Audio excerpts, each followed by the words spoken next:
suspected in a shooting in Pelican Rapids. If you see this man, take a look at your screen right now. Call 911 and do not approach him. We'll have his picture up shortly. The Otter Tail County Sheriff's Office says that Puthasa Prathane left the area of a shooting yesterday afternoon around 2 before deputies arrived. He was last seen in a black 2011 Toyota Tundra pickup with a Minnesota license plate 1092CD. It's a four-door with a wraparound bush guard on the front. There's no word on the condition of the victim in the shooting. Again, if you see this man, call 911. New this morning, a driver in custody after a 100-mile-per-hour chase and a 2-hour manhunt in the Northern Valley. The Polk County Sheriff's Office says a deputy tried making a traffic stop yesterday afternoon on Highway 75 near Angus, Minnesota, but that driver took off and then eventually abandoned the vehicle. Polk and Marshall County deputies, along with state troopers and even the Minnesota DNR, searched for more than 2 hours before finally tracking that driver down about 2 miles away. The suspect is in jail for outstanding warrants and fleeing police. Time now is 6:51. Time to look at your morning forecast. Good morning, Lisa. Good morning. We are looking ahead to our next significant winter storm coming our way, starting up tomorrow, but it hits hardest Wednesday and Thursday. First alert weather days for what will be heavy snow. We're looking at winds and rain, a lot of moisture with a slow-moving event here. And to give you an idea of where we're looking at the heaviest snowfall right now, the greatest chance for that foot, maybe 2 feet of snow is in those areas like Bismarck, back up toward Minot, where they are just had a blizzard warning issued starting at 7 o'clock tomorrow evening.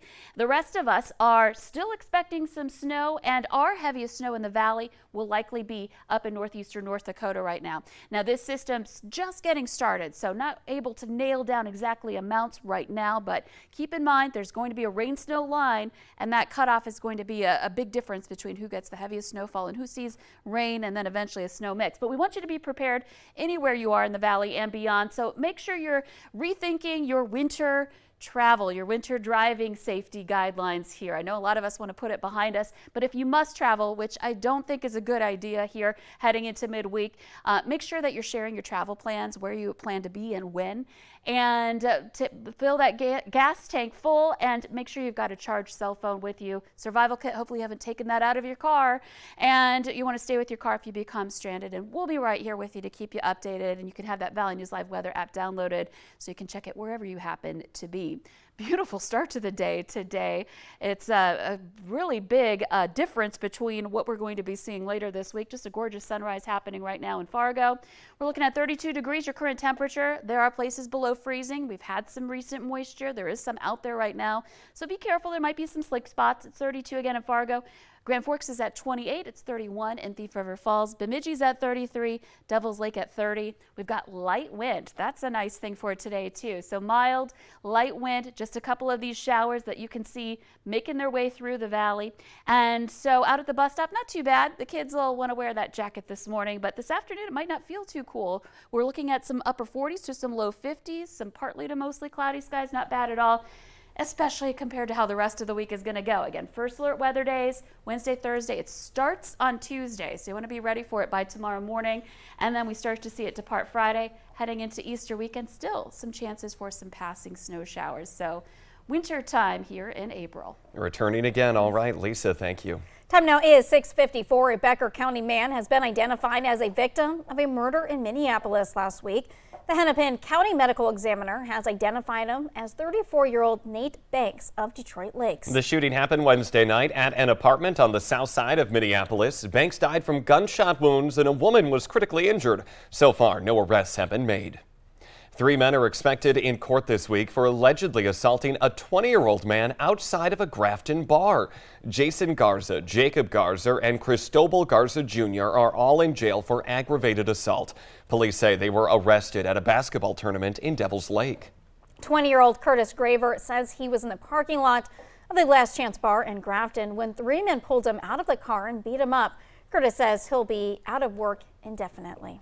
The North Dakota Highway Patrol is investigating charges after a deadly ATV crash over the weekend. 67-year-old William Funk of Lisbon died Saturday when his ATV was hit by a pickup in Ransom County. Troopers say Funk was crossing Highway 27 when he was hit by a pickup. The driver was Ryan Renke of Lisbon, and his passengers were treated for minor injuries. Ukrainian troops are preparing for what could be a decisive showdown with Russia. New satellite images show a massive 8-mile-long Russian convoy heading through Ukraine to the Donbas region. Russia reportedly is placing a veteran general who led the devastating campaign in Syria as the central commander. Ukrainian President Vladimir Zelensky is calling for more immediate aid in the form of weapons from the United States and its allies in order to withstand Russian attacks. Russian war against Ukraine is devastating both countries' economies. The World Bank says that Ukraine's gross domestic product will contract by 45% by this year. The Russia's by 11%, and GDP is value of goods and services in the country. During the 1 year, the Washington-based group says the fallout will also hit emerging marketing and developing countries in the Europe and Central Asia region. A young Fargo woman is taking on a challenging health journey. Earlier this year, 23-year-old Malia Jimenez was rushed to the ER where doctors discovered she had a brain tumor. Her husband says the journey started when they noticed a change in her speech.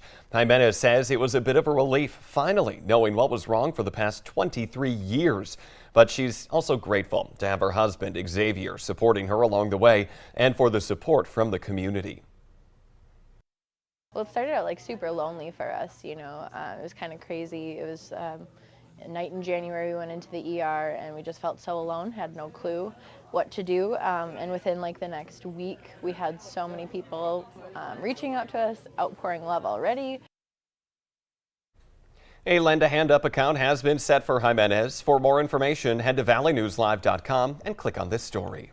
A possible hidden meaning behind those emojis we all use could be a sign of some dangerous drug trafficking. In the Valley Today's JC Dodd joins us live in studio this morning to decipher the code that your kids could be texting. Good morning, JC. Good morning, Phoenix Jordan. There may be more than meets the eye when it comes to some emojis. A text with a simple car or shopping cart emoji could be code for drugs. In a recently released poster, the DEA warns drug traffickers are using the seemingly harmless and everyday emojis to buy and sell counterfeit pills and other drugs online. Here you can see, according to the DEA, that car emoji or shopping cart could actually be code for oxycodone. A chocolate bar or school bus could be code for Xanax, along with a pill emoji possibly meaning Xanax, Percocet, or Adderall.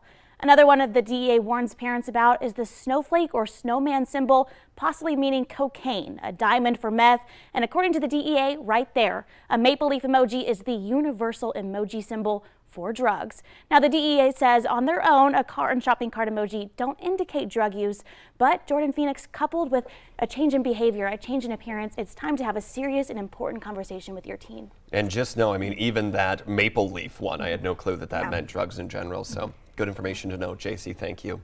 In our consumer alert this morning, we have an alert about a baby formula shortage in many parts of the U.S. It's forcing retailers to ration their supplies. Walgreens is limiting shoppers to 3 infant and toddler formula products per transaction. Part of the problem stems from a recall in mid-February for select lots of Similac and other formulas. Manufacturers are ramping up production, but admit it may take weeks to catch up. And there also may be some weather delays this week, but the construction is scheduled to start today on Interstate 29 from just south of Grandin to north of Blanchard. Workers are repaving that stretch, and it will take them until late October. Travel in both directions will be down to 1 lane, and the speed limit will drop down to 65. A busy road in South Fargo is going under construction for a few days this week. Starting tomorrow, southbound traffic will be down to 1 lane on 25th Street South between 13th and 17th Avenues. Work is expected to take up to 3 days. Well, give your dog or your pig or cat some extra love because it is National Pet Day. Just give them, make sure you check in, make sure their vaccinations are up. Also, pet advocates say that it's a good time to sort through their favorite toys to make sure that everything is nice and safe for your loved one. The Today Show and CBS Mornings are just about to start, but the Valley Today rolls on. More live up-to-the-minute news and weather coming up on the CW. Have a great Monday.